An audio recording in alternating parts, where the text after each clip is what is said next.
Eu sou Rodrigo Rabelo, advogado e consultor em leilões de imóveis e nós estamos nos bastidores da arrematação.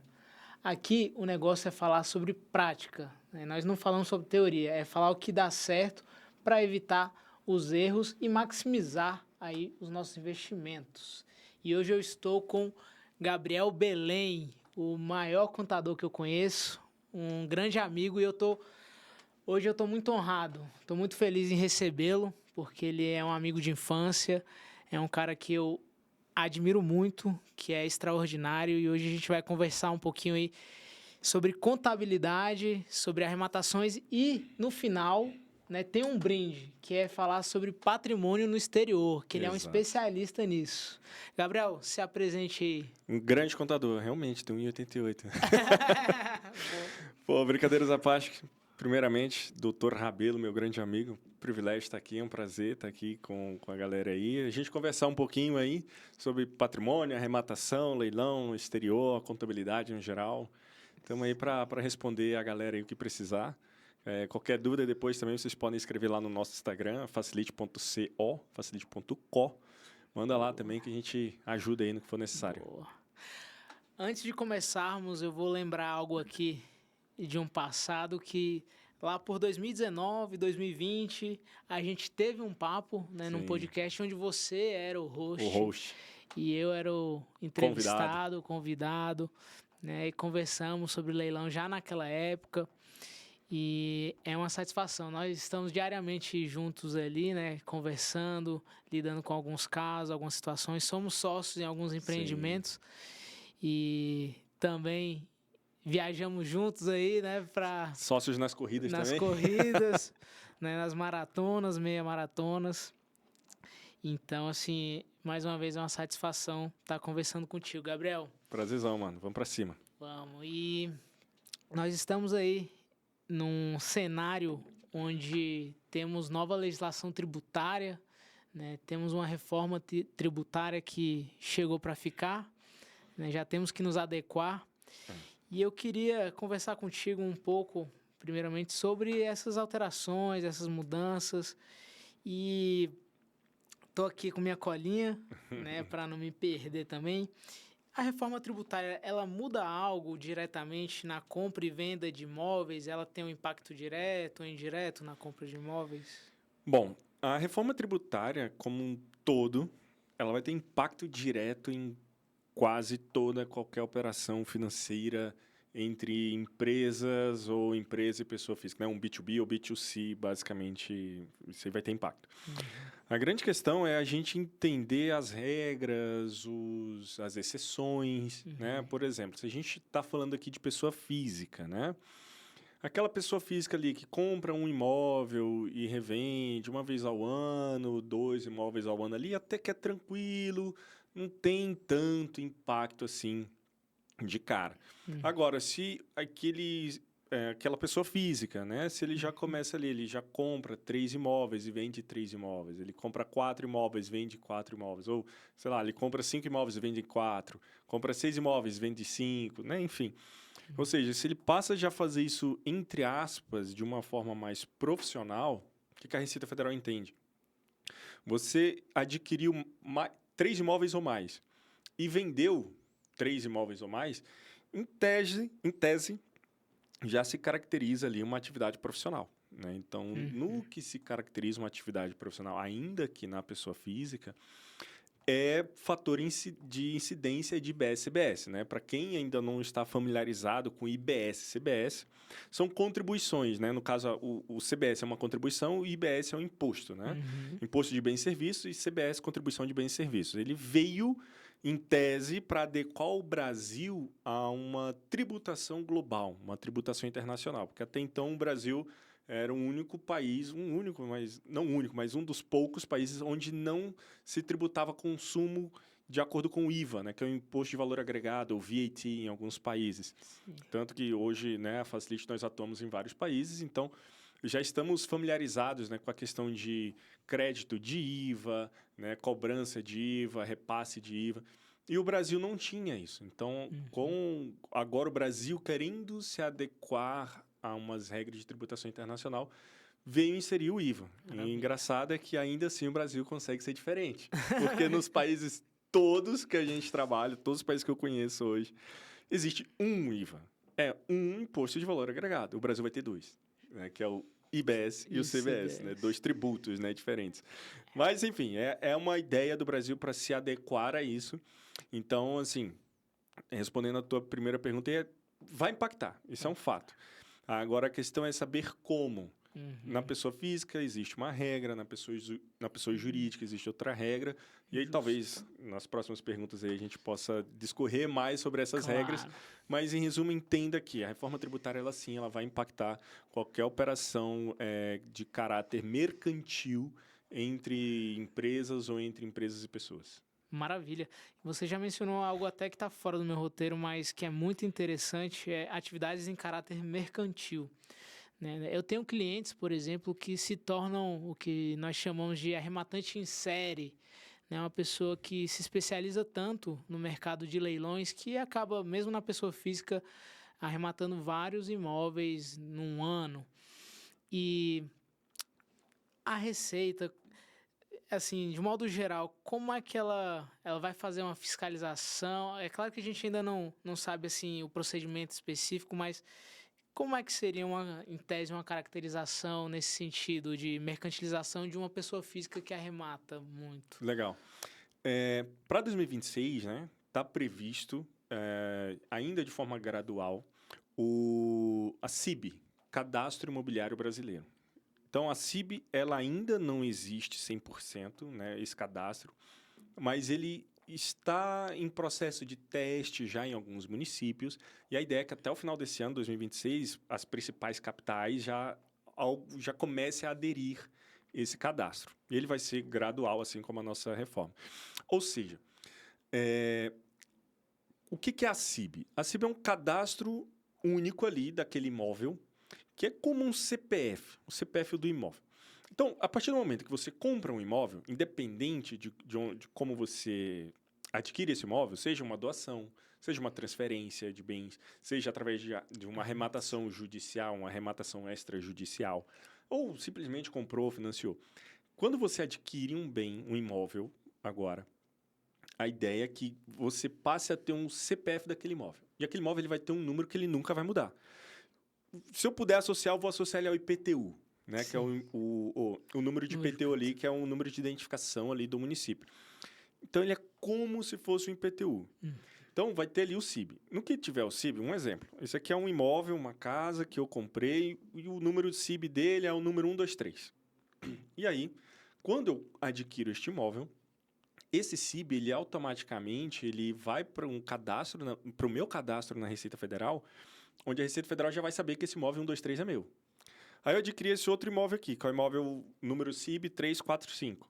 Quando eu adquirir esse imóvel, vai também essa informação automaticamente para a Receita Federal. Isso já acontece hoje com as matrículas dos imóveis, né? Ainda tem ali uma perca de informações, mas a ideia é que com a CIB isso não aconteça mais. Então, vai ser um cruzamento de dados automático. Então, quando eu adquiri o imóvel, através de uma arrematação, de compra, doação, vai estar lá já no meu cadastro na Receita Federal. Quando for fazer a declaração de imposto de renda, lá, pessoa física, aquele cadastro, aquela declaração pré-preenchida, já vai aparecer. Então, a Receita Federal já vai saber que você adquiriu um imóvel. Talvez, ainda nessa primeira etapa, não se saiba de fato a origem. Mas, de qualquer forma, vai aparecer ali que você tem um imóvel. E aí, a ideia é que, com o avançar da tecnologia, apareça lá, Gabriel, este ano, adquiriu o imóvel CIB X através de uma doação, ou através de uma arrematação, ou através de um financiamento, né? Então, vai aparecer. E quando você for transferir esse imóvel, quando você vender ou doar, da mesma forma vai aparecer isso ali. Então, assim como o carro hoje, né? Quando a gente compra um carro, vende um carro, fica todo histórico ali. Quando é carro de leilão, quando é carro que tem sinistro, de seguradora, fica um histórico. Então, a partir de agora, também vai ter esse histórico de forma mais apurada, através da tecnologia, né? Que a Receita Federal tem, que por sinal, é uma das receitas federais com a tecnologia mais avançada, é a nossa. Então, ainda que existam muitas falhas, né? Sim. Então, a ideia é que com a CIB ali, não vai ter para onde fugir. A Receita Federal ela vai saber quantos imóveis você adquiriu. Seja independente da origem, ela vai saber quantos imóveis você adquiriu naquele ano e quantos imóveis você transferiu aquele ano, quantos imóveis você vendeu, seja na pessoa física ou seja na pessoa jurídica. A CIB, ela vai ser independente, vai ser por imóvel. Então, aquela CIB ela pode estar atrelada a um CPF ou aquela CIB ela pode estar atrelada a um CNPJ. Mas através do código CIB, a Receita Federal já vai saber de onde veio, para onde foi, quanto que foi e por quê. Então imagine que a Receita Federal ela vai ficar curiosa. Por exemplo, Gabriel adquiriu 10 imóveis esse ano, mas como assim? Adquiriu 10, vendeu 5. Rabelo adquiriu também 10 imóveis, vendeu 4. Ela vai ficar curiosa, vai querer saber o que é isso. Vai, assim, a ideia da CIB é que a Receita Federal ela já saiba. No que adquiriu 10. Rabelo adquiriu 10 imóveis, são 10 CIBs, né, diferentes, são 10 cadastros imobiliários ali. Então, a ideia é que com a tecnologia, ela já saiba de onde você comprou e qual a origem, né, e qual o formato.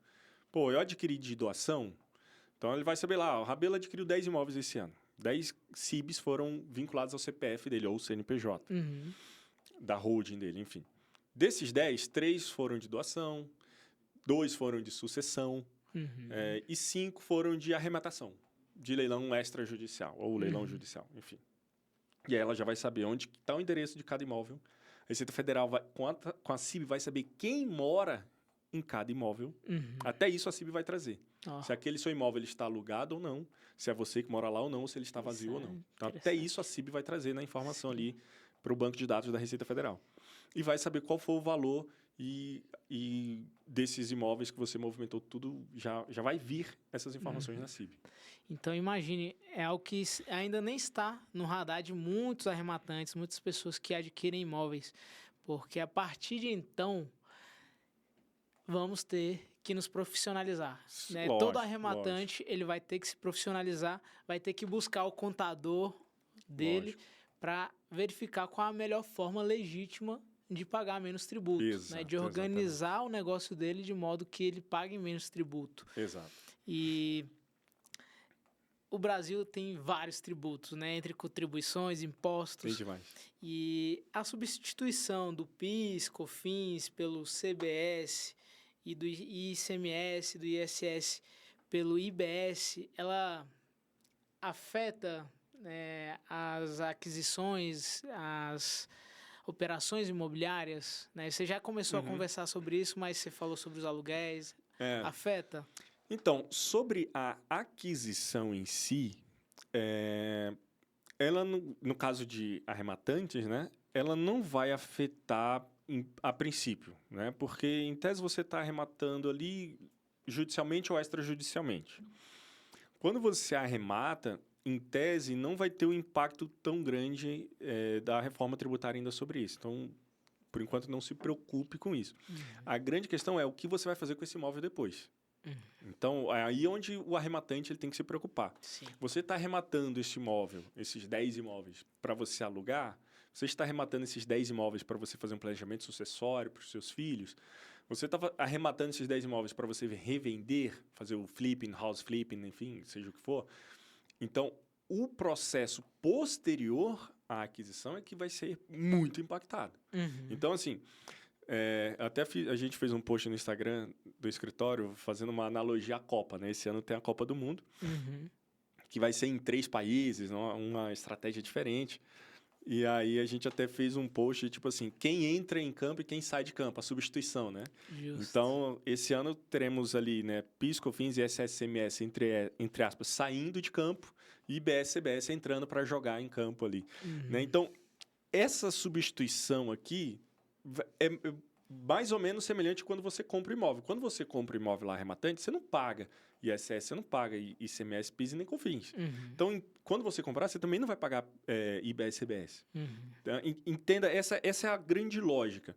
Porém, quando você vende, aí sim é fato gerador de tributos. Aí, óbvio, estou vendendo na pessoa física ou estou vendendo na pessoa jurídica? Aí é onde entra aquelas regras. Sim. Na pessoa física, se você vende 2 imóveis por ano, em tese, está tranquilo. Agora, se você já vende 3 ou mais imóveis por ano, aí a Receita Federal já entende que é uma atividade comercial, ainda que na pessoa física, e aí sim irá incidir IBS e CBS. Mais do que nunca, eu tenho visualizado realmente que vai fazer diferença você verificar, analisar se você vai se tornar realmente um arrematante, pessoa física ou jurídica. Vai Com impactar certeza. completamente. Com toda certeza, com toda certeza. E aí, né, já que eu respondi sobre a pessoa física, trazendo aqui para a pessoa jurídica, a pessoa jurídica, ela sempre, sendo ali, obviamente, lucro presumido real, ela sempre vai pagar IBS e CBS. Né? No Simples Nacional, por enquanto, não, mas futuramente vai. Porém, você nem consegue fazer compra e venda de imóveis na pessoa física, no Simples Nacional. Numa pessoa jurídica optante ao Simples Nacional. A Lei Complementar 123 de 2006, ela impede essa atividade. Ou seja, então tem que ser presumido real, ponto. E ali, como presumido real, na venda vai incidir IBS e CBS. A grande questão é que, quando você compra de leilão, né, o arrematante ali, que está acostumado, aí, que está assistindo a gente, está acostumado a arrematar, ele sabe que ele precisa fazer uma reforma ali no imóvel. Ele precisa pagar uma tinta ali, precisa pagar uma madeira que ele precisa trocar, sei lá, um telhado que ele precisa trocar, um prestador de serviço. Então, o que vai acontecer?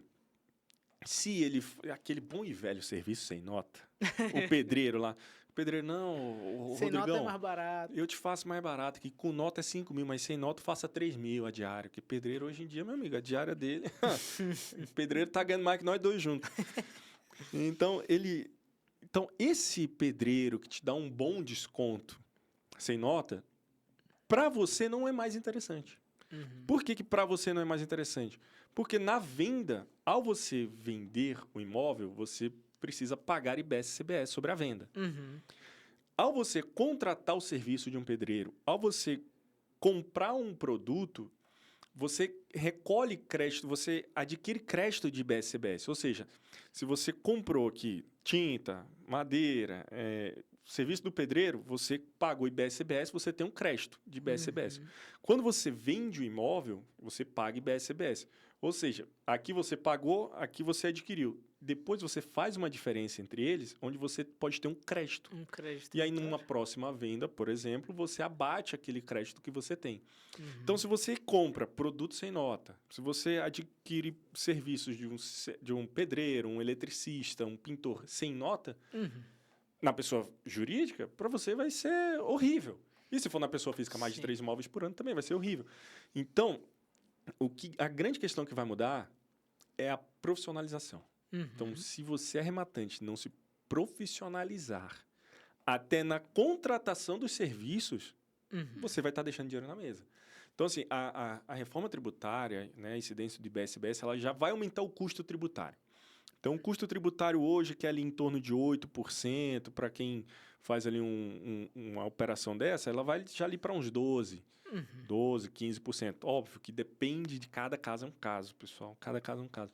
A gente tem tributação no Brasil hoje que vai de 4% a 34%. Né? Então, cada caso é um caso. Estou trazendo um caso genérico aqui, que dá ali mais ou menos 8%, vai para 12%, 15%. Então, você vê que quase dobra.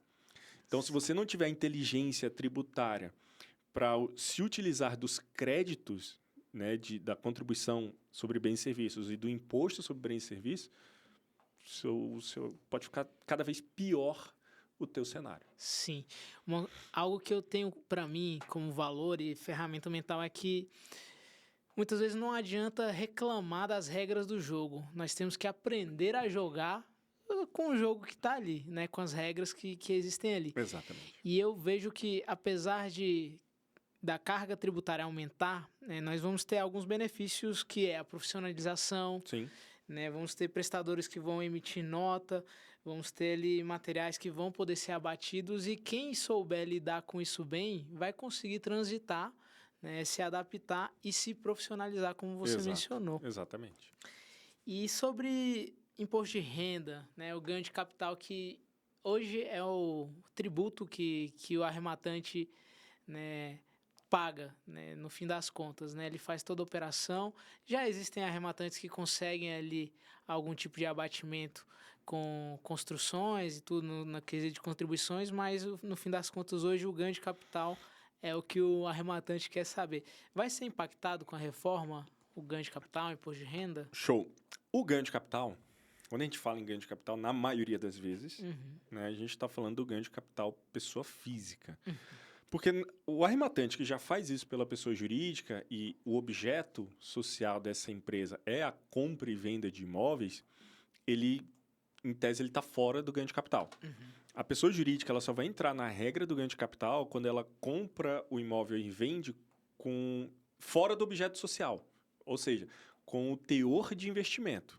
Aí entra ganho de capital. Um exemplo, é uma empresa de tecnologia, mas essa empresa, que é o objeto social dessa empresa, mas essa empresa ela também compra e vende imóveis como investimento. Aí beleza, entra o ganho de capital ali.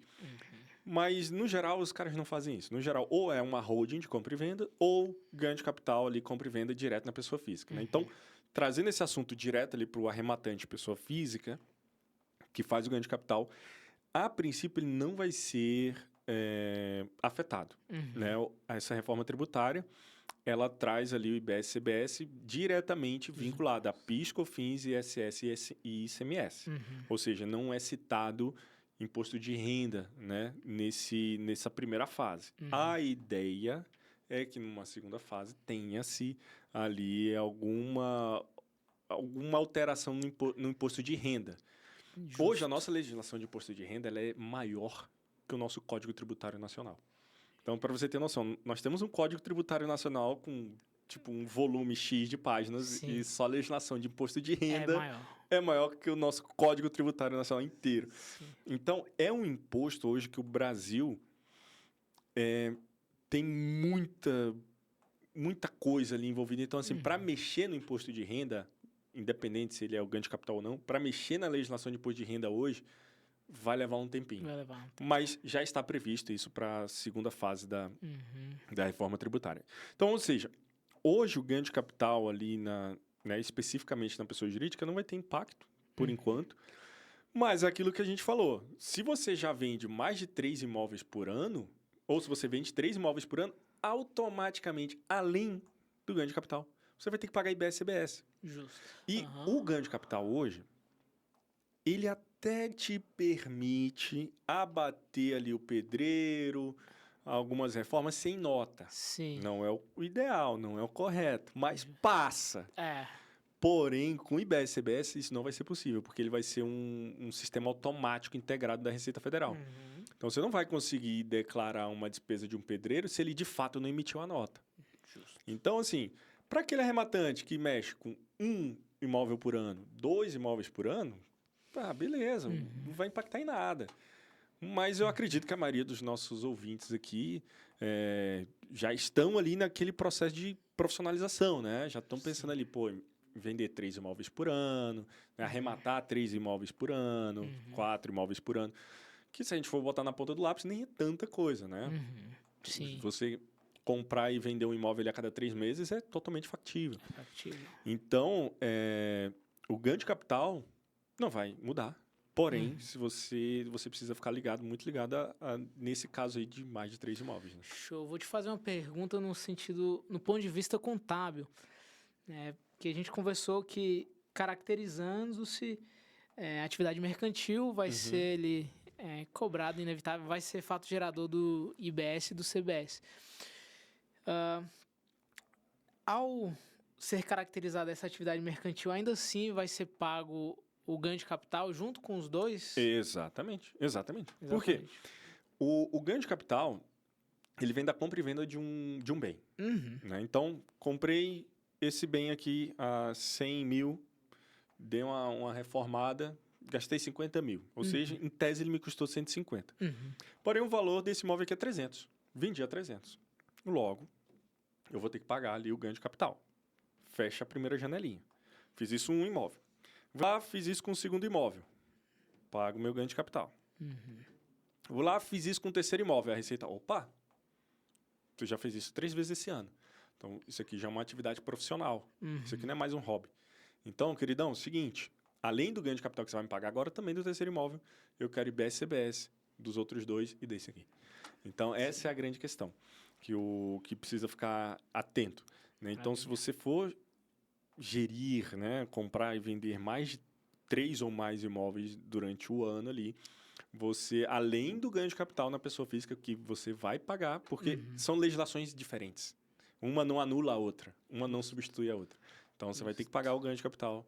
E se forem mais de 3 ou mais imóveis, você vai pagar também IBS e CBS. Maravilha. Então, a minha dica é a seguinte: você que pretende arrematar muitos imóveis, já busque o seu contador. E é bom que ele saiba, né, sobre a reforma tributária e sobre arrematações, que ele vai poder te auxiliar a verificar qual a melhor forma, né, de estar adquirindo imóveis e se profissionalizando.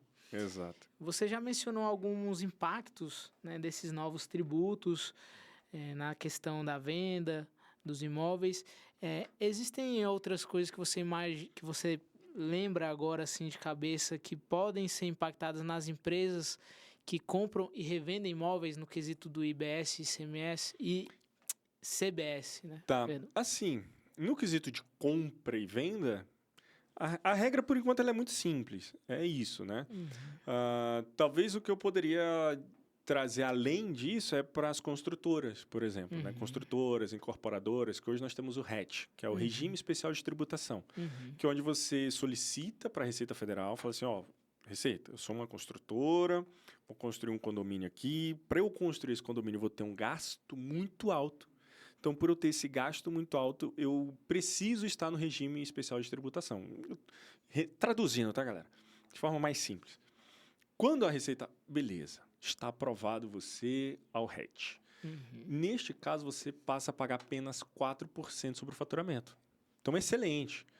Esquece ganho de capital, esquece várias outras regras de venda. Você paga 4%. Então, se você gastou 200 mil para construir esse imóvel, estamos falando agora de construtoras e incorporadoras. Gastou 200 mil aqui e vendeu a 300 mil, você vai pagar 4% de 300 mil. Então, em tese, faz sentido para uma incorporadora. Você abate ali algumas coisas e paga 4%. Né?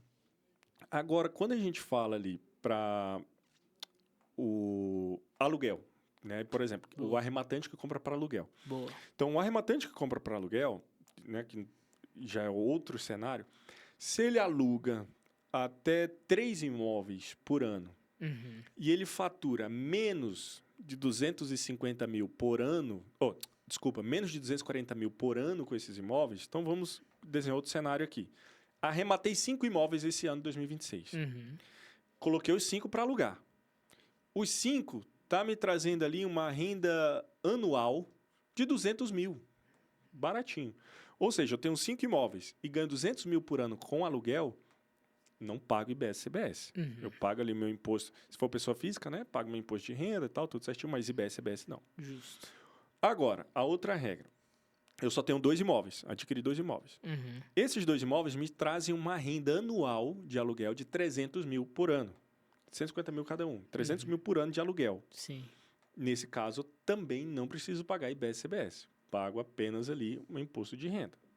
Agora, se eu tenho 4 imóveis e eu faturo 300 mil por ano, aí eu já preciso, além do imposto de renda como pessoa física, eu preciso pagar o IBS e CBS. Aí que entra o impacto. Então, o arrematante que compra para alugar, ele precisa ficar atento a isso também. Até 3 imóveis em um faturamento de até 240 mil reais por ano, não incide-se IBS e CBS. Acima de 3 imóveis e acima de 240 mil por ano, e é uma regra conjunta, então tem que atingir as duas regrinhas. As duas regras. Ou seja, se tiver só 2 imóveis e fatura 500 mil por ano, não entra. Não entra. Né? Então, tendo essas duas regrinhas juntas, aí o arrematante ele precisa se preocupar, porque ele, além de pagar o imposto de renda sobre os aluguéis que ele está recebendo, ele vai pagar também IBS e CBS sobre os aluguéis desses imóveis. É a grande diferença, além da compra e venda, né? Isso que você mencionou, para mim, é muito relevante, porque quando eu falo sobre arrematações e momentos de vida, e eu tenho a filosofia que existe um momento de alavancagem, de crescimento patrimonial, onde o arrematante adquire e vende, porque ele vai conseguir realmente uma construção de patrimônio, mas chega um momento que a gente quer mais tranquilidade e a gente adquire imóveis para ter uma renda passiva.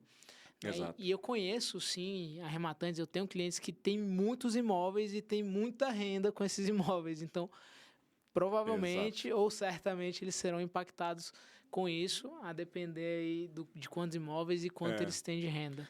E depende, por exemplo, provavelmente o arrematante que tem já muitos imóveis, ele já é um arrematante profissional, né? Vou considerar aqui um arrematante profissional aquele que arremata ali acima de 3 imóveis por ano, que é muita coisa. Sim. Muita coisa. E já é uma atividade constante. Se a gente colocar em 5 anos, o cara já arrematou 15. Sim. Né? Então vamos colocar ele um arrematante profissional, que é o que a Receita Federal considera, acima de 3 imóveis por ano. O cara que arremata acima de 3 imóveis por ano, na minha concepção, esse cara já tem uma holding. Ou deveria ter. Porque se ele não tem, ele está dando muito mole. Então, assim, o arrematante profissional que arremata para viver de aluguel, que tem muitos imóveis, vamos colocar ali, tem seus 5, 8, 10 imóveis, esse cara, em tese, eu entendo que a cada 10, 6 tem uma holding. Dado meu mesmo. Senso Gabriel. Boa. Minha percepção pelos clientes que nós temos, né? Minha percepção pelos clientes. Porém, os 40% que não tem imóvel, ou que não tem uma holding ainda constituída, que estão com esses 5 imóveis na pessoa física, 10 imóveis na pessoa física, esse cara ele vai ser muito afetado esse ano. Muito afetado esse ano. Então, assim, ele precisa resolver isso para ontem, porque o IBS-CBS ele vem de fato para aumentar a nossa carga tributária. E se o cara não se profissionalizar através de uma pessoa jurídica ou de um planejamento bem amarrado, e principalmente no caso de aluguel ou de compra e venda, nas operações de compra e venda, ele infelizmente vai estar deixando dinheiro na mesa. Show. Gabriel, tem uma pergunta aqui, ela é a seguinte: a não cumulatividade plena, ela pode beneficiar quem estrutura bem esse tipo de negócio? Mas antes de responder essa pergunta, porque talvez, né, muitas das pessoas que vão nos ouvir não sabem o que é não cumulatividade, né? Então, explica um pouquinho para nós o que é não cumulatividade nesses tributos, né? Legal. A não cumulatividade é o seguinte, nós temos alguns tributos que eles são cumulativos, né? Então, basicamente a regrinha do crédito de imposto. Então, trazendo de uma forma mais simples. Tem impostos no Brasil, ICMS, ISS, que você paga e independente de quanto você compra, não acumula. O ISS, no caso, né? Independente de quanto você compra, desculpa a palavra, mas foda-se. Você tem que pagar. Já o ICMS, ele tem caráter cumulativo, que daí é onde nós temos a famosa substituição tributária, que é um caos, que agora, em tese, vai acabar. Só vai trocar, na verdade. Que é onde o quê? Você comprou aqui, você pagou ICMS. Você vendeu, você pagou ICMS. Só que daí você tem a cumulatividade desses impostos, onde você pode compensar um pelo outro. Né? Então, em alguns casos, em alguns cenários, você tem a cumulatividade, em outros casos, você não tem a cumulatividade. Sim. E aí, qual que era a outra pergunta? Daí, nesse sentido, o fato agora de poder compensar esses tributos, você já mencionou, né, já explicou, mas ele pode beneficiar quem monta uma estrutura empresarial e profissional para arrematar? Com certeza, com certeza. Bom, querendo ou não, eu vou trazer um pouco o exemplo da Estônia, que é onde nós atuamos hoje, o segundo país que nós atuamos. Cara, na Estônia, a regra de IVA é bem mais simples. O Brasil tem a tese do nosso IVA é o mesmo, como no mundo inteiro. Só que o da Estônia, para mim, é o mais fácil de entender. É muito simples. Se você está comprando, eu estou comprando aqui de você, o seu serviço advocatício. Você precisa me cobrar IVA, ou seja, eu preciso pagar IVA para você. E aí, o seu serviço é 100 dinheiros, e aí vamos supor que o IVA aqui é 10%. Então, a sua nota fiscal, para mim, vai ser 110 dinheiros. Então, eu vou te pagar 110 dinheiros. Ou seja, eu paguei IVA aqui para você. Quando eu vou prestar um serviço, eu vou cobrar IVA do meu cliente também. Vamos supor aqui que eu cobrei 100 dinheiros também, com mais de 10% de IVA, 110. Ou seja, na hora de eu fazer o cruzamento lá, que eu vou declarar meu imposto lá para a Receita Federal, lá na Estônia, fala assim, então, Receita Federal da Estônia, esse mês eu prestei um serviço de 100 euros, cobrei 10% de IVA do meu cliente, está aqui, 110. Porém, eu contratei o serviço do Dr. Rabelo, que é 100 dinheiros. Só que eu também paguei IVA para ele de 10%, 110 dinheiros. A Receita Federal da Estônia vai olhar e falar, não, então, Gabriel, tá tudo bem, você cobrou 10% aqui, mas você pagou 10% ali, então é zero, você não precisa me pagar nada esse mês. Então isso é ótimo. Se fosse o contrário, onde eu paguei para você o IVA, mas eu não prestei serviço a ninguém, eu vou declarar isso também para a Receita Federal da Estônia. A Receita, não, beleza. Você não cobrou IVA de ninguém, mas você pagou para o Dr. Rabelo. Então, você tem 10 dinheiros de crédito aqui. Quando você vender um serviço que você precise pagar IVA, você usa esse crédito aqui. Então, é a cumulatividade. Ou seja, por que isso é interessante? Porque no Brasil, independente se você paga IBS ou CBS agora, para algumas empresas, a empresa vai ser obrigada a te cobrar. A empresa ela vai ser obrigada a te cobrar. Então, tem muitos clientes lá na Estônia que eles não têm o número de IVA. Ou seja, ele não paga IVA, mas ele também não cobra. E ele também não usufrui. E aí, eu conversando com alguns clientes, eu falo, no seu caso, não faz sentido realmente. Mas no seu caso faz sentido. Aí o cliente, mas por quê? Mas por quê? Eu falo, cara, porque tu tá pagando em IVA. Você vai pagar IVA. E aí, tu não vai cobrar do teu cliente, tu não vai aproveitar. Não vai compensar ali. Exato, ou seja, você está pagando IVA, pagando, está gerando crédito, e tu nunca vai usar. Sim. Então, a acumulatividade do IBS-CBS no Brasil aqui vai funcionar numa estratégia semelhante. Então, por que pode favorecer, né, ou deverá favorecer ali quem tem uma estrutura jurídica? Porque você vai comprar a tinta, você vai comprar a cerâmica, a madeira, a luz. A empresa lá, que é uma grande empresa, ela vai estar te cobrando o IBS e o CBS. Não tem para onde fugir. E aí, na hora de você vender, se você não se profissionalizar para você aproveitar esse crédito de IVA... Tá deixando dinheiro na mesa. Tá deixando dinheiro na mesa. Então, cada vez mais, a estratégia de um bom contador, de um bom advogado tributarista vai fazer diferença. Independente de arrematação, de imóveis e tal, que é o assunto aqui. Né? Então, trazendo para o contexto aqui, o pedreiro, você vai ter que pedir nota para o pedreiro. Esquece pedreiro sem nota. Eletricista, você vai ter que pedir nota para o eletricista. Esquece eletricista sem nota. Pintor, tem que ter. Por quê? Porque senão você vai estar deixando dinheiro na mesa.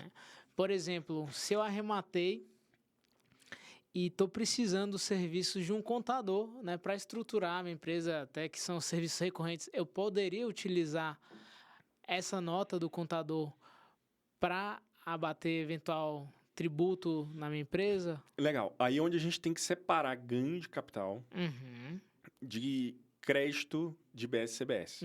Né? O IBS e o CBS, ele sempre vai gerar crédito, independente do serviço ou produto que você compre. Então, se eu comprei essa... Não é caneca, não. Como é que é o nome disso aqui? Xícara. Não, taça.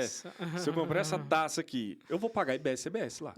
Né? E aí eu vou colocar lá o nome da minha empresa e tal, e vai gerar esse crédito. Então, se eu contratei o serviço do advogado, vai gerar IBS e CBS. Se eu contratei o serviço de um contador, vai gerar IBS... Do pedreiro, vai gerar IBS e CBS. Então, tudo vai gerar IBS e CBS. E eles vão ficar numa mesma base.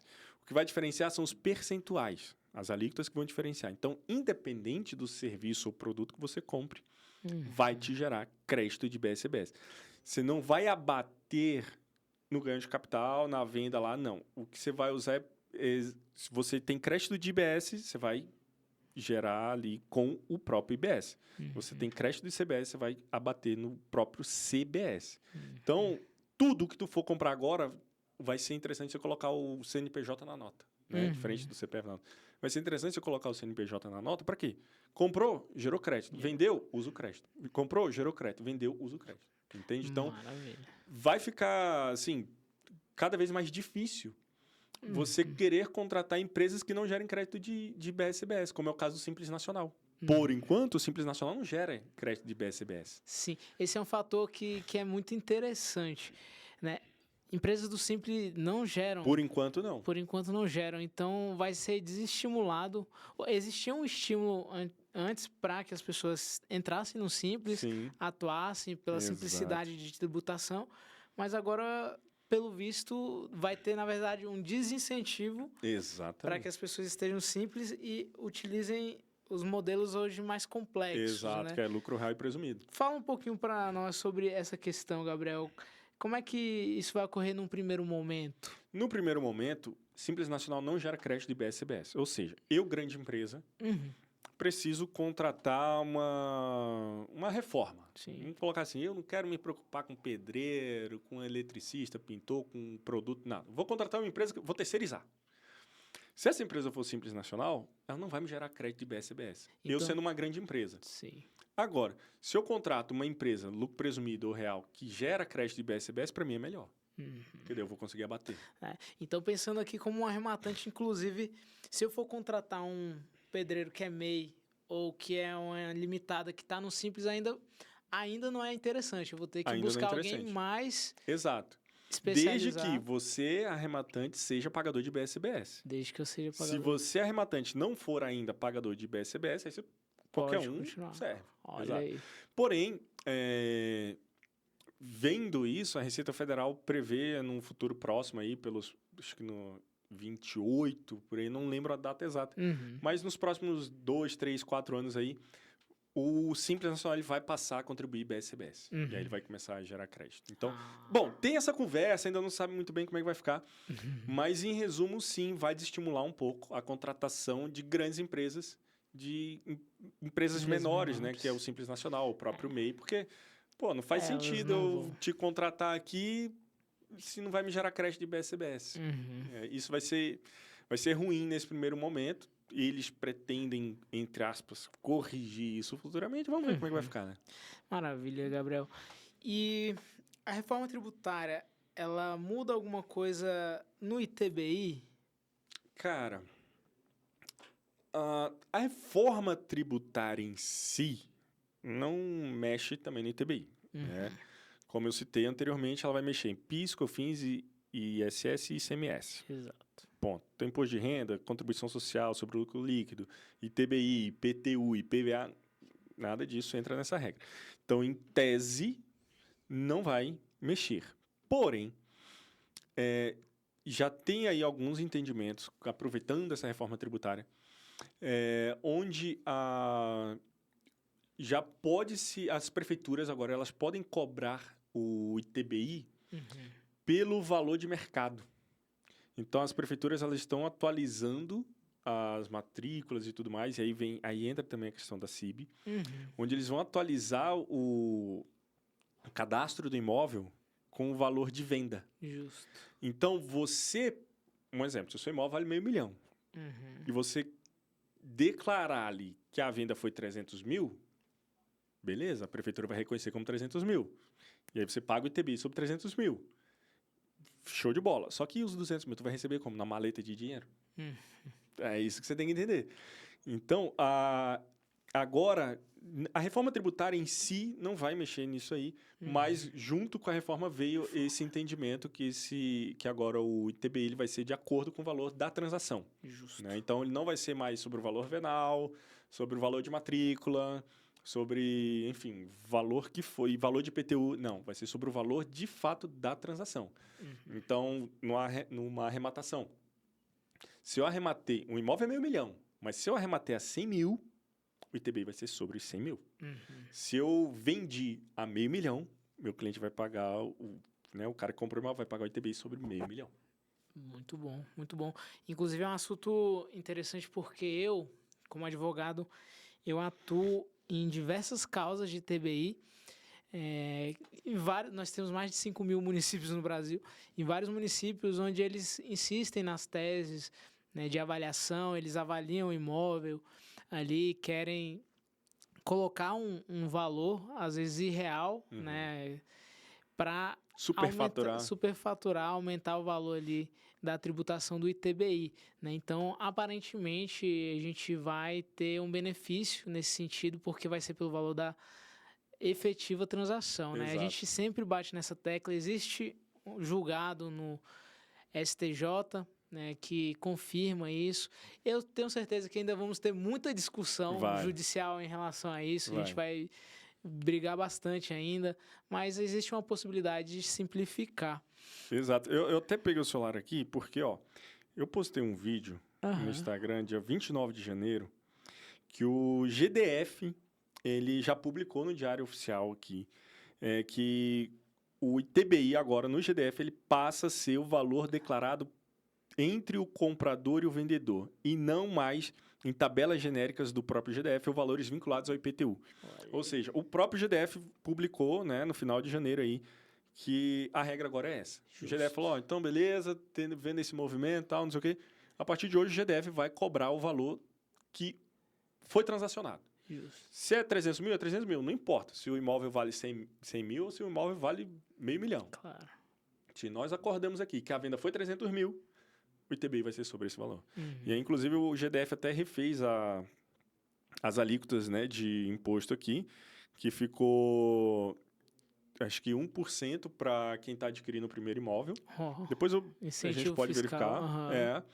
E de 2% para imóveis usados, tipo, para revenda e tal, algo assim. Depois a gente pode conferir aí, mas o GDF soltou isso em janeiro, agora de 2026. Só fazendo ainda mais uma explicação sobre a questão do ITBI, existia uma justificativa, né, para os municípios justamente porque existia um costume na compra e venda tradicional onde se declarava um valor e se praticava outro. Né? Pagava ali por fora. Mas numa aquisição, numa alienação através de leilão, né, numa compra através de leilão, se ele é judicial, você tem que prestar contas no processo. Né? Toda a documentação vem de um processo, de uma carta de arrematação. Verdade. E se é de um leilão extrajudicial, vem de uma documentação de um banco, de uma instituição financeira. Então, tem uma confiabilidade extrema e, inclusive, é um documento de uma declaração de terceiro, de uma instituição, né, que não é fraudado. Então, não teria motivo para que um município se negasse a colocar o valor da transação de fato. Exato.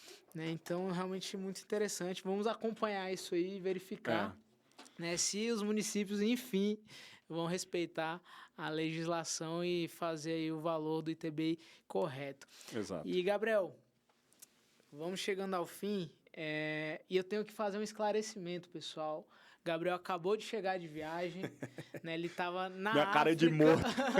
Ele estava na África, passou vários dias lá viajando, merecidamente, né? Curtindo. Queria estar com ele, vendo as stories, as fotos dele. Fiquei muito feliz em vê-lo nessa oportunidade. Quero estar em outra contigo. Vamos voltar a fazer um safari lá.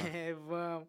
Mas eu sei que ele está muito cansado. Mas eu quero finalizar isso aqui com a cereja do bolo, com um assunto muito interessante que o Gabriel é especialista, né, que é patrimônio no exterior. Né? Eu tenho aqui algumas perguntinhas, mas eu vou deixar, inclusive, você à vontade para falar assim, o que você entender melhor, porque nesse quesito o especialista é você. Show. Né? Então, assim...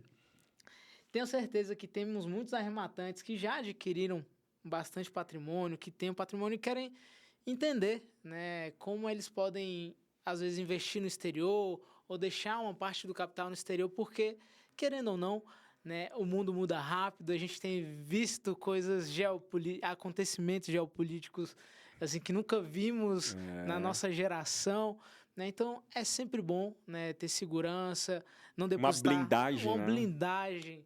Exatamente. Né? Nós já temos aqui, eu através do Gabriel, né, tenho esse acesso de poder, né, ter capital fora, o que é muito bom, né? Mas nesse caso, o especialista é o Gabriel. E vamos lá, a minha primeira pergunta, Gabriel, é em que momento, né, faz sentido um empresário, um investidor brasileiro começar a estruturar patrimônio no exterior? Em que momento você acha que faz sentido? Legal. Bom, eu acho que antes da gente... responder essa pergunta, é importante a gente entender em que momento esse investidor, esse arrematante, ele está.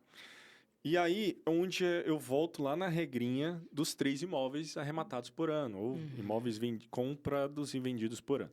Por quê?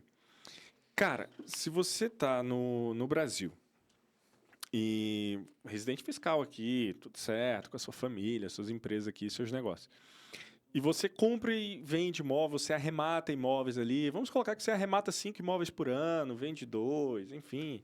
Faz uma operação simples. Cara, esse já é o momento de você ter a sua primeira camada. A sua primeira camada ela ainda é no Brasil. É o que? Uma holding. Pode ser uma holding patrimonial, uma holding de dividendos, uma holding mista, né? Uma holding mista talvez seja a melhor estrutura, porque é onde você já protege um pouco o seu patrimônio ali, né? E você já consegue receber ali alguns dividendos. No caso, né, nós temos aí muitos clientes que abrem holding, arrematam o imóvel, colocam na holding para receber o aluguel, Sim. que vai pagar mais barato. Aproveita IBS, CBS e tudo mais. Então, antes da gente chegar num patrimônio internacional, num planejamento internacional, o primeiro é se planejar internamente. Boa. Se planejar aqui no Brasil. Então, primeiro passo, saia da pessoa física. Se você tem mais de 3 imóveis, saia da pessoa física.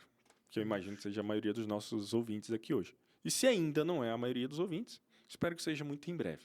Né? Torcemos aqui pela prosperidade. Claro. Então, o primeiro passo é se organize, saia da pessoa física. Passe a arrematar pela pessoa jurídica. Passe a ter uma holding onde você já consiga colocar ali seus imóveis, você já consiga fazer um planejamento sucessório, você já consiga ter um planejamento de investimento. Então, o primeiro ponto é esse, saia da pessoa física. O segundo ponto é, a partir de quanto faz sentido, né? Para você ter uma empresa no exterior, independente do país, não é muito caro. A gente está falando aí de, no máximo ali, no máximo não, uma média de $800 ano, $1.000 ano. Isso é muito, muito, muito barato, a depender da situação, obviamente. Então, bicho, a partir de $800 por ano, você já consegue ter uma C Corporation, uma LLC nos Estados Unidos, onde é muito fácil, muito tranquilo. E aí, com essa empresa do exterior, você já consegue fazer duas coisas muito interessantes. Primeira, essa é vou colocar aqui o mais simples, tá? Uma LLC, uma C Corporation. Você abre lá nos Estados Unidos, a gente faz isso aqui para você. Você abre lá, tudo certinho. Essa empresa lá, você já consegue trazer ela para ser sócia da sua holding no Brasil. Então, ela passa a ser dona da sua holding no Brasil e a sua holding no Brasil é dona dos seus bens. Então, as casas, os imóveis que você tem ali já não são mais seus, é da sua holding. Boa. Agora, a sua holding ela não é mais sua, ela é de uma empresa americana. E aí, você é o dono da empresa americana. Estou falando aqui de duas etapas muito simples e fáceis de fazer, que já vai te trazer uma blindagem, uma certa blindagem, né? Muito bom. Então, os imóveis não é mais seu, são da holding. A holding não é mais sua, é de uma empresa americana. E essa empresa americana, dependendo do estado que ela esteja, Delaware, Wyoming, New Mexico, Flórida, você, a depender do estado, você consegue um anonimato. Então, tipo assim, por $800, $1.000 por ano, você consegue ter um simples planejamento patrimonial de blindagem, onde você já consegue ter uma proteção patrimonial excelente. Não é uma proteção patrimonial, hard work, né? Sim. BVI e tal, mas já é o ideal para você começar. Sim. Isso aqui eu estou falando de um cliente que tem patrimônio aí de 100 mil, 200 mil, que é um patrimônio muito, muito pequeno. Sim. Pô, não sei nem se existe imóvel tão barato assim hoje ainda no Brasil, mas vai que existe, né? Existe ainda, mas... Mas sim. assim, tô falando de um patrimônio muito barato. O que é $1.000 para quem tem um patrimônio de $500 mil? Sim. Não é nada. $1.000 por ano não é nada. Para você ter a manutenção disso daí, ter uma proteção, né? Em virtude das vantagens que isso traz. Exato. E aí, além disso, com essa empresa, né, uma LLC, uma C Corporation, você pode arrematar imóveis fora também. Você pode arrematar imóveis no exterior. Nós temos uma parceria com Amsterdã, que ele está na Flórida. E com ele, através desse parceiro nosso, você consegue arrematar imóveis nos Estados Unidos. Então, agora pensa. Você sai de um arrematante amador do Brasil, que você já tem 3 empresas, ou já tem 3 imóveis. Então, você já não é mais um arrematante amador. Exato. Você já é um arrematante profissional. Então, você sai de um arrematante amador para passar a arrematar em outro país também. Justo. Entende? Você tem uma holding, essa holding é filha de uma LLC ou de uma C Corporation, e essa C Corporation administra seus bens no Brasil, administra seus bens no exterior, e você consegue arrematar em 2 países, você consegue ter patrimônio em 2 países. E aí, através disso, você consegue fazer investimentos no exterior também. Dubai é um país excelente para investimentos também, a gente pode te auxiliar nisso. Então, entenda que um simples passo, você amplia o seu leque de possibilidades de uma forma surreal, cara. Surreal. Sim. Então, assim, não precisa ter 10 milhões de patrimônio para pensar em internacionalizar. Não. Cara, se tu tem ali 200 mil, 300 mil, meio milhão de patrimônio, cara, já... Se tu... Simples, mais simples até. Se tu já tem mais de 3 imóveis, já tá na hora de você se profissionalizar. Já tá na hora de você deixar de ser amador, deixar de fazer ali, é só um hobby, é só uma, como é que é? Uma renda extra. Só uma renda extra. Porra, bicho, tu tá dando mole. Além de poder estar deixando dinheiro na mesa, que daí é óbvio que cada caso é um caso, né? Assim como no direito, na contabilidade, tudo depende. Tudo depende. Para onde? Qual a origem? Qual a destinação? Então, através de um planejamento patrimonial e tributário internacional simples, que esse não é um planejamento muito elaborado, é um planejamento muito simples, a gente consegue internacionalizar teu patrimônio. A gente consegue deixar você anônimo. E a gente consegue fazer você arrematar em 2 países. Então, você já consegue começar a ter imóveis no Brasil, você começa a ter imóveis nos Estados Unidos, e aí, pô, para você crescer mais do que isso, aí só vai depender de você. Maravilha. Inclusive, eu vou fazer uma menção honrosa também a um cliente, sócio e amigo, que é o Ronaldo. Ele arremata imóveis no exterior, nos Estados Unidos, mais Olha aí, ó. especificamente. Pronto, já tem outro contato que ajuda. Você conhece também o Ronaldo, né? A gente fez podcast com ele há tempos atrás. Sim. E o Ronaldo, ele inclusive hoje mora, acho que nos Estados Unidos, se salvo engano, mas ele é um arrematante extraordinário. E inclusive, volta e meia, ele me chama para fazer alguma arrematação lá nos Estados Unidos. Ainda não fiz, mas vou fazer uma arrematação E é muito com barato. ele. É muito barato. Tem muitas oportunidades lá também. É muito barato, é loucura. Tem imóvel de $4 mil, Sim. $5 mil. Sim. Imóveis bons. Sim. Sim, não é fuleiragem, não. E a dinâmica é completamente diferente. Alguns estados, alguns distritos têm... Condados, tem os xerifes que fazem a desocupação. É toda uma dinâmica diferente, bem legal. Ainda é um leilão ainda um pouco tradicional. Levanta a mãozinha, dá lá só 1,000. Alright, sim, é bem da hora e vale muito a pena pensar sobre isso. E, Gabriel, você atua hoje em diversos países, né? Não só no Brasil, como você mencionou, você atua em Portugal, Estônia, Uruguai, Estados Unidos, México, vários países. E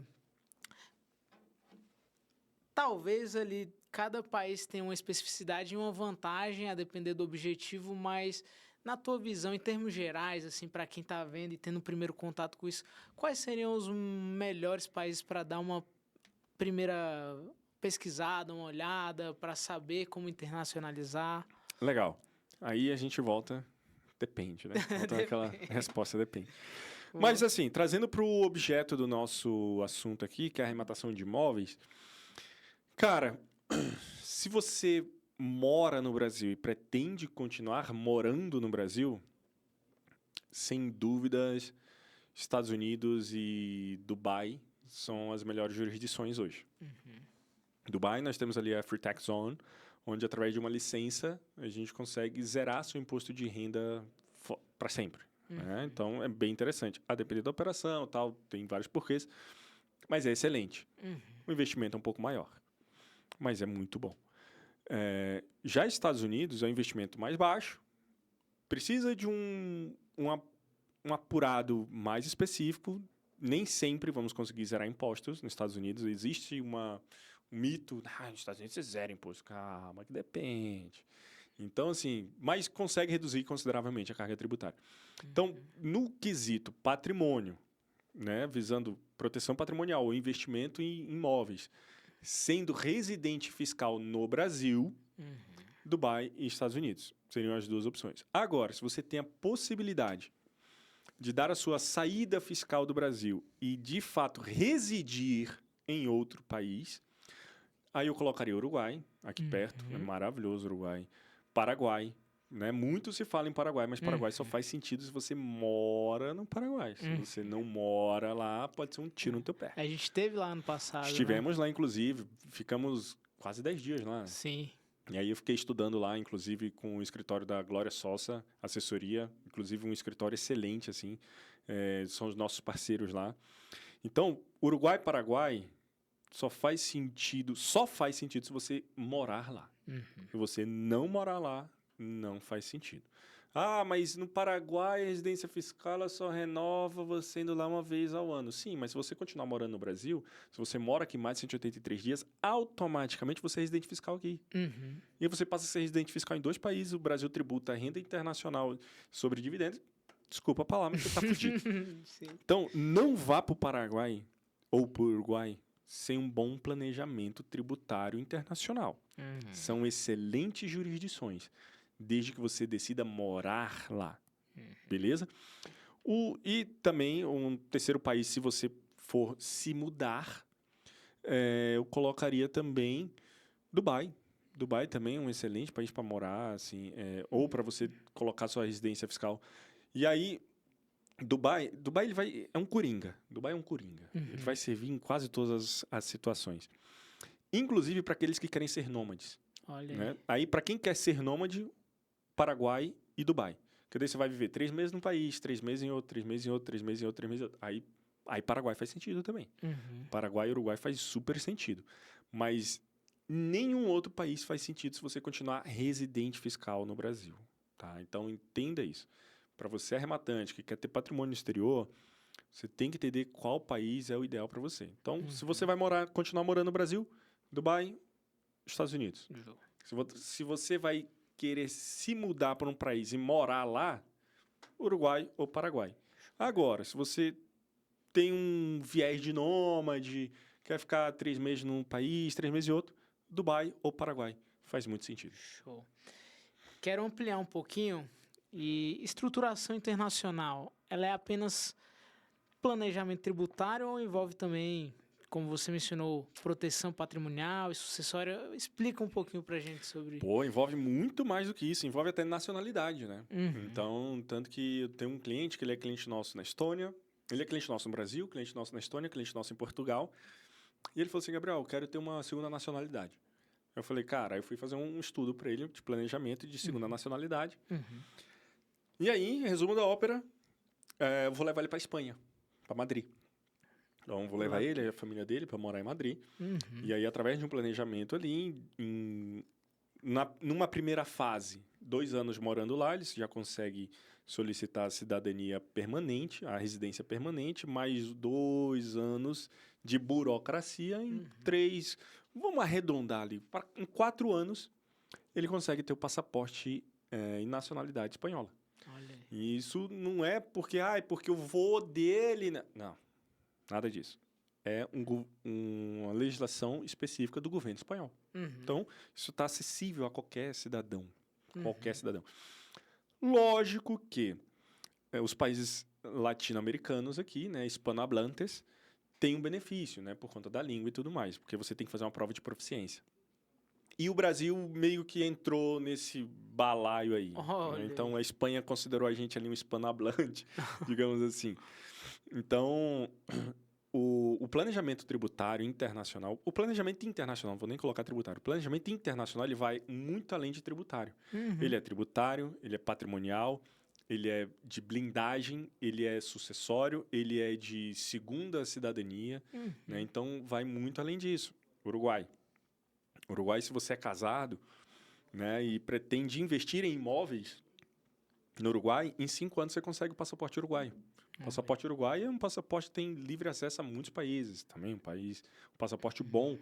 E é um país de tributação privilegiada, onde você, sendo estrangeiro, domiciliado ali no Uruguai, para as rendas estrangeiras por 11 anos, você não paga um puto de imposto. Olha. Né? Existem regras e regras, para deixar claro. Mas o resumo da ópera é isso. Então, assim, existem vários outros países que te trazem essa possibilidade de uma segunda cidadania, né? Já um país que eu colocaria numa blacklist para uma segunda cidadania é Estados Unidos. Green Card. Green Card pode ser um inferno na sua vida se você não se planejar direito. Eu tô tratando o caso de uma cliente que ela tem Green Card. E ela não sabia que quando você tem Green Card, você é residente fiscal eternamente dos Estados Unidos. Mas eu tô há 50 anos sem pisar nos Estados Unidos. Não importa, o tio Sam vai querer o teu dinheiro de igual forma. E os Estados Unidos, ele tributa a renda global. Uruguai só tributa renda territorial. Dubai só tributa renda territorial. Alguns países só tributam renda territorial. Os Estados Unidos não tem nem não, brother. É renda global. Global. E aí, essa cliente tem um green card, ela não sabia. E ela tá aqui no Brasil, ela tem empresa com a gente, tá tributando, ganhando seu dinheirinho, de boa, tranquilo. Chegou a notificação da Receita Federal, IRS, que é a Receita Federal americana. Falou, brother, você tá me devendo imposto aqui. Ela, pô, não sabia. Pois é, você tem green card, independente se você tá aqui ou não, Você tem que pagar você imposto. tem que pagar imposto aqui. Então, até na escolha de uma segunda cidadania, é muito importante você ter uma assessoria específica para isso. Porque senão você... Um exemplo.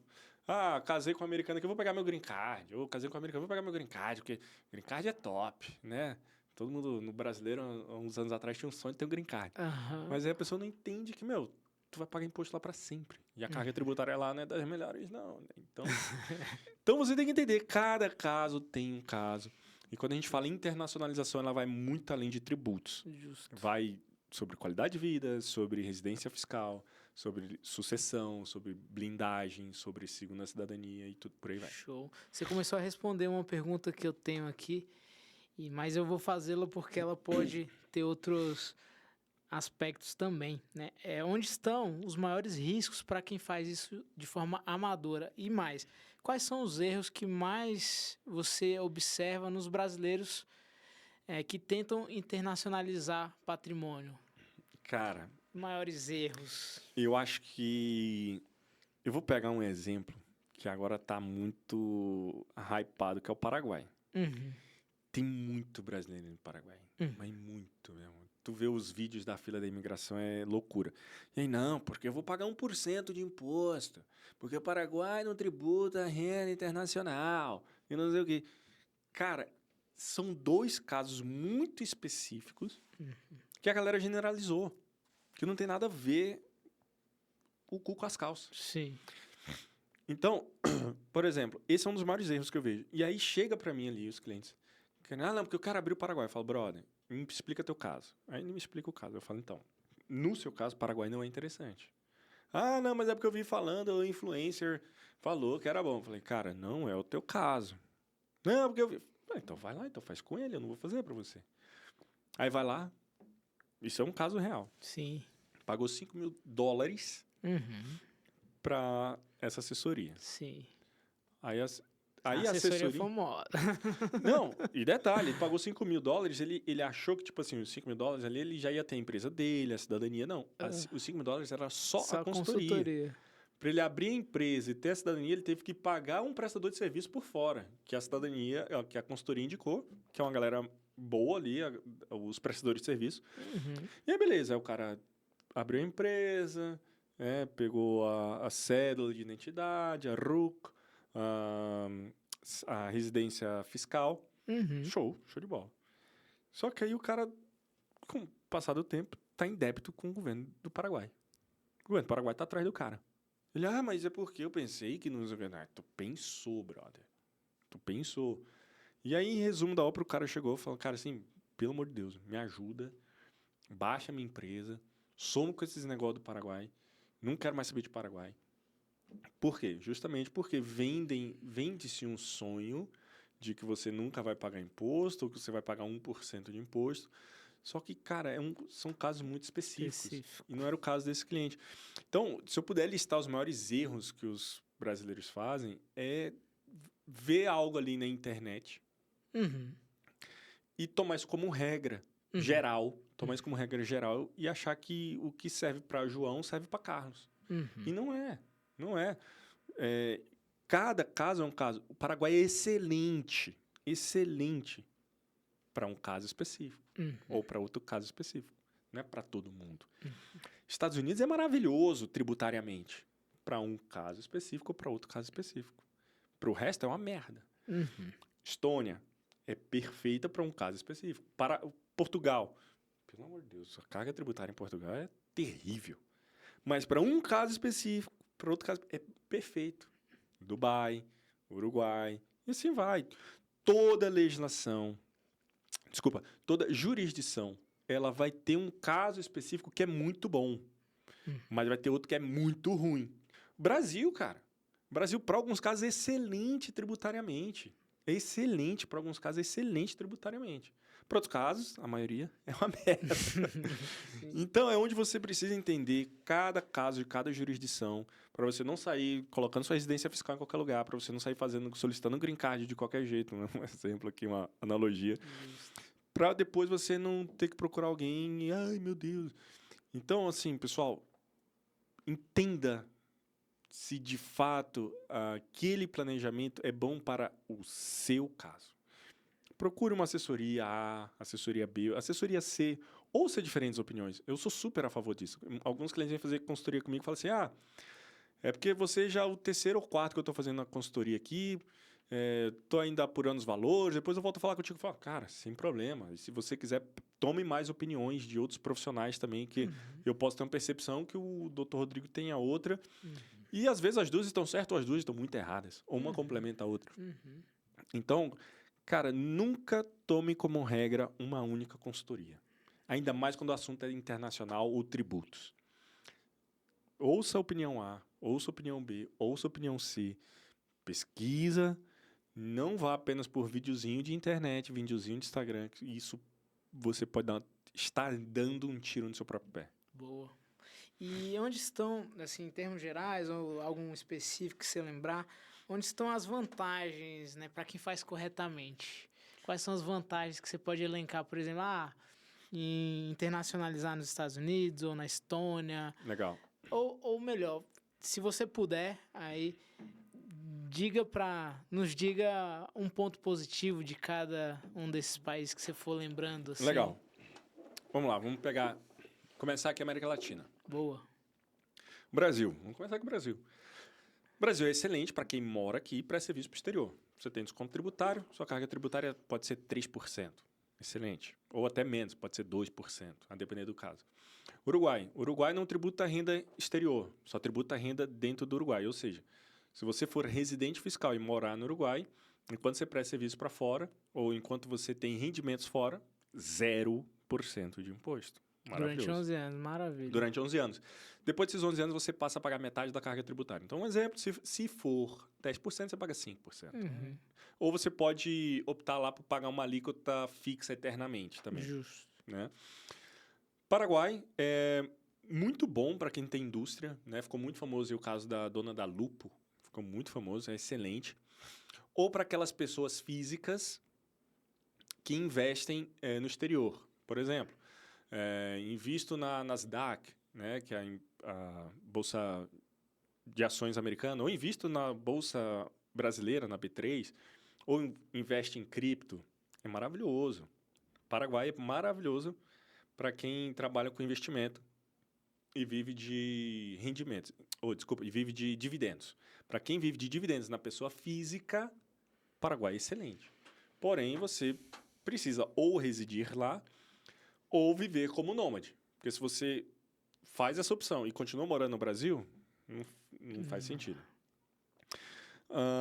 Panamá. Panamá é muito bom para holding também. Holding em proteção patrimonial é excelente. Só que o custo é muito elevado, né? Muito por conta ali do Panama Papers, né? Que nós tivemos um escândalo há alguns anos atrás. Então, ficou um pouquinho mais restrito, um pouquinho mais caro. Mas é excelente também para holding de proteção patrimonial.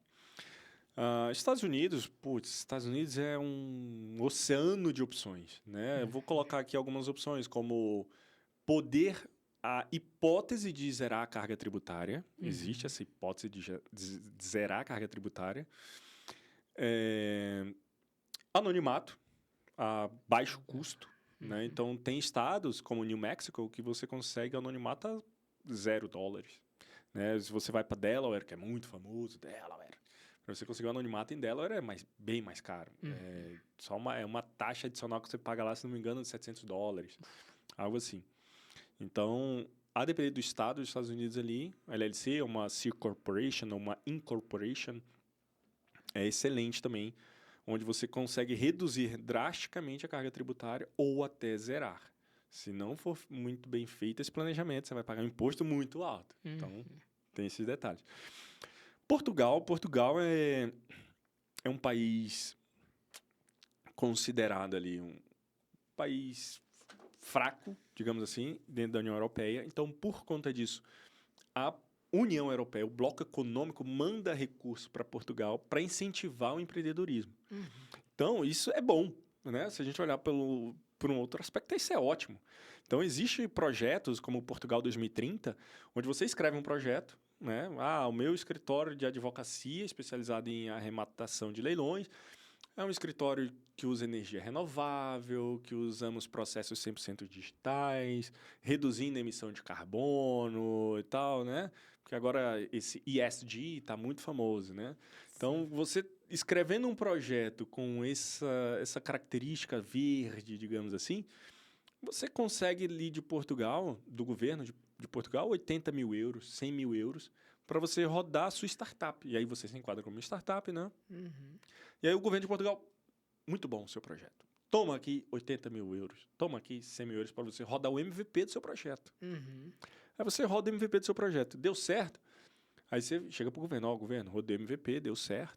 Agora eu preciso de mais, sei lá, €500 mil para rodar aqui minha operação. O governo de Portugal, aí, óbvio, você escreve um projeto, eles aprovam, toma, €500 mil. Não é empréstimo, é a fundo perdido. Então, neste aspecto, é excelente, excelente. A parte ruim é os tributos, né? Que Portugal é bem alto, por sinal. Só para você ter uma noção comparativa. No Brasil, nosso imposto de renda pessoa física chega a até 27,5%. Em Portugal, ele pode chegar a 48%.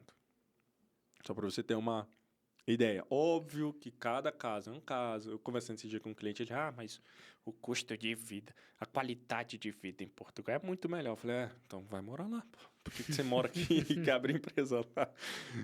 Gente, entenda que tudo que eu falo aqui, eu estou excluindo aspecto econômico, estou excluindo aspecto político, estou excluindo qualidade de vida. Estou falando apenas do aspecto tributário. Então, não me importa se ter casa em Dubai é melhor que ter casa na Maldivas. Não importa. Estou falando aqui apenas de imposto, legislação tributária. Né? Então, Portugal é isso.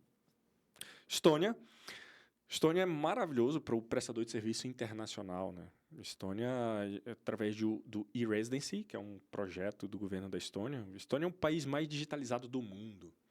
Né? Aqui no Brasil, nós começamos a assinar as atas de empresas e abertura de empresa de forma online na pandemia, 2020, 2021. Até então, assinava na mão. Né? A Estônia faz abertura de empresas 100% online desde 2000. 2000. Então, há 26 anos, a Estônia já usa certificado digital. Nós fomos começar a usar efetivamente os certificados digitais no Brasil em 2020, 2021, ali para 90% dos serviços, né? Vamos colocar assim. Na Estônia, hoje, quando tem eleição de presidencial, de qualquer coisa, é digital. Eu consigo fazer pelo meu celular. Tudo pelo meu celular. Então, eu sou um e-residente, né? Eu sou um residente eletrônico da Estônia. Eu resolvo tudo pelo meu e-token, né? E-residency aqui. Legal. Então, assim, é excelente para um prestador de serviço global. E aí, por fim, e não menos importante, Dubai. Dubai é excelente. Tem incentivo fiscal pra caramba. A Free Tax Zone em Dubai, existem diferentes Free Tax Zones, onde você consegue optar ali por não pagar imposto, né? Ou pagar um imposto menor. E ainda assim, não, beleza, não quero Free Tax Zone, vou pagar imposto normal em Dubai. É 5%. É de boa demais. É muito tranquilo. Dubai, tipo assim, é um país que ele... na verdade, é um emirado ali, né? Dentro dos Emirados Árabes Unidos. Dubai é um emirado que pensa assim, fala, cara, eu quero que as empresas aqui funcionem. Eu só quero uma pequena fatia disso. E é pequena mesmo, 5%, se você for parar para pensar, né? Ou 0%, a depender do caso. Então, de fato, eles querem que o negócio gire. E eles nem tributam dividendos. Dividendo em Dubai não é tributado. Então, isso também é bem interessante.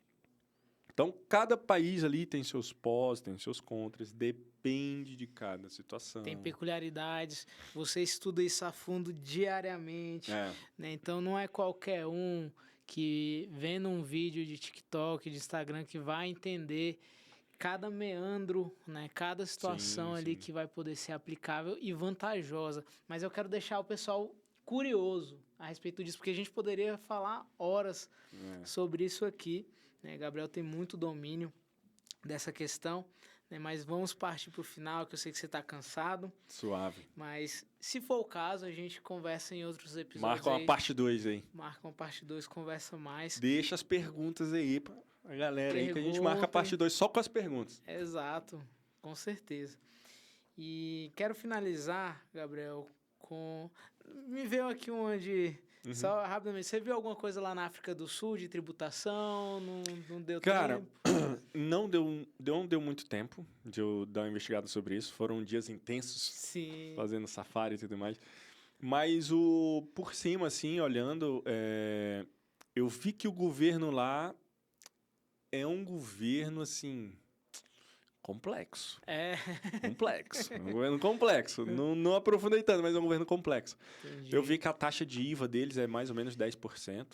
É de 10% a 13%.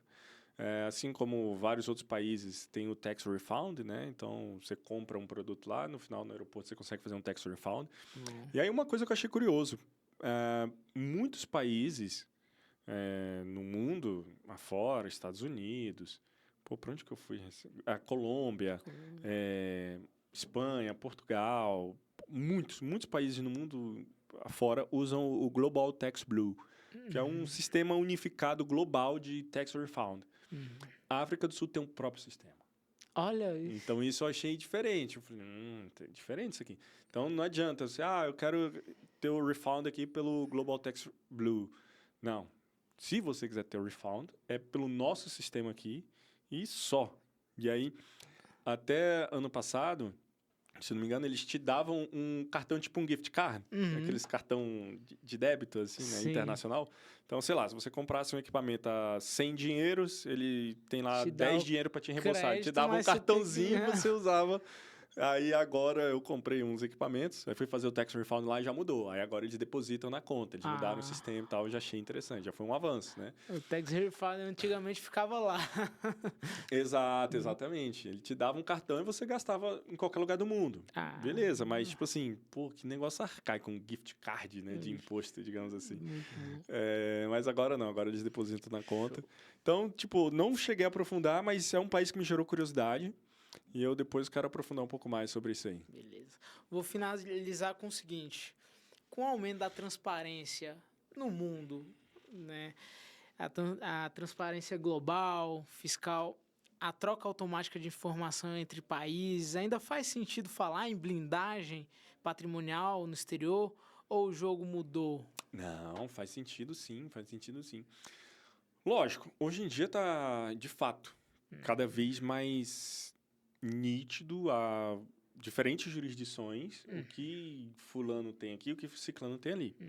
Porém, ainda assim, existem muitas estruturas de anonimato.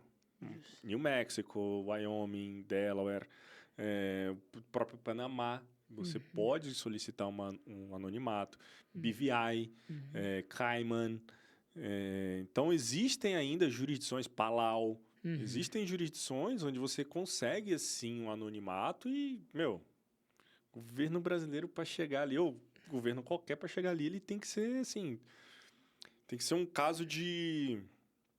Cara, tem uma expressão correta, tipo um crime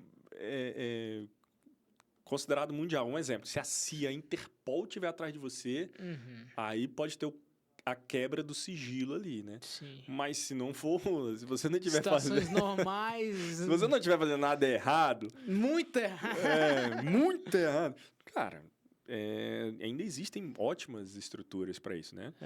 A grande questão é que com o FACTA, né, que é um acordo de troca de informações bancárias e financeiras, algumas teorias caem por terra. Isso é um fato, né? Igual eu já ouvi gente falando aí que tô investindo lá na conta global do Nubank em dólar e aí o governo não sabe. Sabe, meu amigo. Você na sua declaração de imposto de renda pré-preenchida já tá lá. Só você não sabe o que ele sabe. Exato. Então, assim, já vi casos de clientes dizendo, não, porque eu recebo na conta global do Inter, tá nas Ilhas Cayman. Então, tipo assim, o governo não tem acesso. Tem acesso pra caralho, é isso aí. Então, Óbvio que muitas teorias já caíram por terra, Sim. mas ainda existe, ainda existe. Lógico que daí também são estruturas melhores desenhadas, né? Planejamentos mais profissionais. Sim. Então, você, querendo ou não, hoje não é mais tão simples fazer, mas ainda existe muitas boas opções. Maravilha. Muito bom. Gabriel, considerações finais? Considerações finais é isso, cara. Saia da pessoa física, se profissionalize e para de deixar dinheiro na mesa. Boa. Pessoal, redes sociais? @facilite.co ou @belém.facilite. É igual Belém do Pará, belém.facilite. Qualquer dúvida é só procurar a gente que a gente está lá. Maravilha. Você esteve nos bastidores da arrematação e você está vendo que é necessário se profissionalizar e se internacionalizar. Até a próxima. Valeu. Finish? Finish.